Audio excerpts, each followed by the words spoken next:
राज्यवासियांची प्रतीक्षा संपवून मान्सूनने शनिवारी तळ कोकणात दिमाखात प्रवेश केलाय. केरळमध्ये 4 जून रोजी दाखल झाल्यानंतर मोसमी वाऱ्यांनी वेगाने वाटचाल करत संपूर्ण गोवा व्यापला आणि महाराष्ट्रात हजेरी लावली. हवामान विभागानं दिलेल्या माहितीनुसार मान्सूनच्या पुढील वाटचालीसाठी स्थिती अत्यंत अनुकूल असून लवकरच तो मुंबईसह उर्वरित महाराष्ट्रात दाखल होईल. यामुळे राज्यातील जनतेला तीव्र उकाड्यापासून मोठा दिलासा मिळणार आहे. यंदा जून महिन्यात पावसाचं प्रमाण थोडं कमी राहण्याचा अंदाज असला तरी मान्सूनच्या आगमनानं बळीराजासह संपूर्ण राज्यात आनंदाचं वातावरण पसरलंय.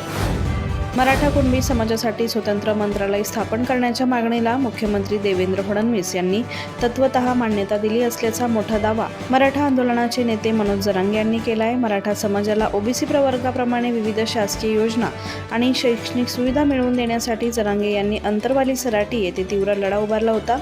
याच पार्श्वभूमीवर माध्यमांशी बोलताना त्यांनी सरकारच्या सकारात्मक भूमिकेचं स्वागत केलं. काही मागण्या अजून प्रलंबित असल्या तरी घेतलेल्या निर्णयांबद्दल त्यांनी मुख्यमंत्री आणि विखे पाटील यांचे आभार मानले. स्वतंत्र मंत्रालयाची ही घोषणा अधिकृतपणे झाल्यास हा मराठा समाजाच्या आंदोलनाचा ऐतिहासिक विजय मानला जाईल. अन्न व औषध प्रशासन आयुक्त तुकाराम मुंढे यांनी राज्यात वृत्तपत्राच्या कागदावर खाद्यपदार्थ देण्यासंदर्भात कडक पाऊल उचलले. त्यामुळे सामान्यांमध्ये हा नियम मुंढेंनीच आणल्याची चर्चा आहे. मात्र FSSAIचा नियम 1 जुलै 2019 पासूनच देशभरात लागू आहे. वृत्तपत्राच्या शाईतील शिसे, कॅडमियम यांसारखे घातक रासायनिक घटक आणि अस्वच्छतेमुळे कर्करोग आणि यकृताचे गंभीर आजार होऊ शकतात. म्हणूनच यावर कायदेशीर बंदी आहे. मुंढे यांनी केवळ आधीपासूनच अस्तित्वात असलेल्या या कायद्याची झिरो टॉलरन्स तत्वाने आणि आक्रमकपणे अंमलबजावणी करून जनजागृती केली आहे. सुनेत्रा पवार यांच्या राजीनाम्यामुळे रिक्त झालेल्या राज्यसभेच्या जागेसाठी राष्ट्रवादी काँग्रेसचे ज्येष्ठ नेते छगन भुजबळ यांचे नाव आघाडीवर आहे. नवनीत राणा यांच्या नावाची चर्चा सुरू झाल्यानं निर्माण झालेल्या अस्वस्थतेदरम्यान शनिवारी पार्थ पवार, सुनील तटकरे, प्रफुल्ल पटेल आणि भुजबळ यांनी मुख्यमंत्री देवेंद्र फडणवीस यांची भेट घेतली. छगन भुजबळ केंद्रात गेल्यास त्यांच्या जागी समीर भुजबळ यांना राज्यात मंत्रिपद मिळावं असा प्रस्ताव पक्षाने ठेवल्याचे समजते. या राजकीय घडामोडींनंतर राष्ट्रवादी काँग्रेसकडून लवकरच अधिकृत उमेदवारीची घोषणा होण्याची दाट शक्यता असून समीर भुजबळांच्या लॉटरीकडे सर्वांचंच लक्ष लागलंय. दिल्लीतील जंतर मंतर येथे आयोजित आंदोलनात कॉक्रोच जनता पार्टीचे संस्थापक अभिजित दिपके यांनी शिक्षण मंत्र्यांच्या राजीनाम्याची मागणी करत सरकारवर जोरदार टीका केली आहे. आंदोलनाला संबोधित करताना दिपके म्हणाले की विद्यार्थ्यांच्या मागण्या पूर्ण करण्याऐवजी सरकार आमचे सोशल मीडिया अकाउंट्स हॅक करण्यात आणि पोस्ट डिलीट करण्यात व्यस्त आहे. हे सरकार इतके निर्लज्ज आहे की कारवाई करण्याऐवजी विरोध दडपण्याचा प्रयत्न करतंय. या लढ्यासाठी आपण कोणताही त्याग करायला तयार असल्याचं त्यांनी सांगितलं. देशातील तरुण आणि विद्यार्थी विकला गेलेला नाही असे सांगत त्यांनी हा संघर्ष दीर्घकाळ सुरू ठेवण्याचा निर्धार व्यक्त केला. भारतीय बाजार नियामक सेबीने ज्वेलरी क्षेत्रातील आघाडीची कंपनी राजेश एक्सपोर्ट्सवर 15.15 लाख कोटी रुपयांचा अर्थात $158.30 अब्ज महसूल फुगवून दाखवल्याचा गंभीर आरोप केलाय. सेबीने कंपनी आणि तिचे मालक राजेश मेहता यांच्यावर तपासाचा निकाल येईपर्यंत शेअर बाजारात व्यवहार करण्यास बंदी घातली आहे. 2021 ते 2025 दरम्यान कंपनीने स्वित्झर्लंडमधील आपल्या उपकंपनीच्या माध्यमातून 99.80% बनावट महसूल दाखवला. तसेच बोर्डाच्या मंजुरीशिवाय 3.39 अब्ज रुपयांचा निधी मेहता यांच्या वैयक्तिक खात्यात वळवला. या आर्थिक गैरव्यवहारामुळे सर्वसामान्य गुंतवणूकदारांचे सुमारे 127.26 अब्ज रुपयांचं मोठं नुकसान झालंय. या घटनेने शेअर बाजारात मोठी खळबळ उडालेली आहे.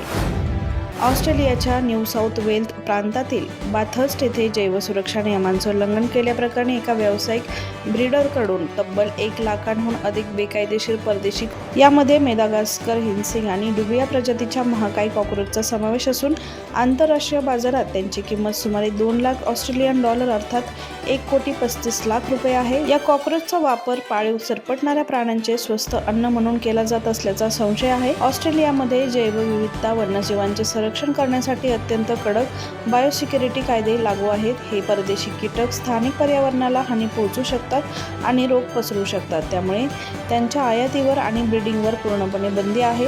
या प्रकरणी संबंधित व्यक्तीवर कायदेशीर कारवाई सुरू असून जप्त केलेले सर्व कॉक्रोच नष्ट केले जाणार आहेत.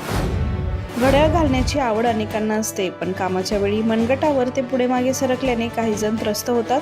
अशा लोकांसाठी आता बाजारात वॉच रिंग्सचा नवा ट्रेंड आलाय. यामध्ये मनगटाऐवजी बोटात घालता येणारी आकर्षक अशी घड्याळे मिळत आहेत. या ट्रेंडमध्ये मॉडर्न लुकसाठी डिजिटल वॉच रिंग उपलब्ध आहे, जी हुबेहूब अंगठीसारखी दिसते आणि स्त्री पुरुष दोघांनाही शोभून दिसते. पारंपरिक आवड असणाऱ्यांसाठी अॅनालॉग वॉच रिंग उत्तम पर्याय आहे, ज्यामध्ये काट्यांचे डायल अंगठीवर फिट केलेले असते. तसेच लवचिक किंवा इलास्टिक बँड असलेल्या डिझायनर वॉच रिंग्स देखील उपलब्ध आहेत, ज्या बोटांच्या आकारानुसार सहज ॲडजस्ट होतात. हा नवा प्रकार स्टाईल आणि कम्फर्ट्सचा उत्तम मेळ ठरतोय.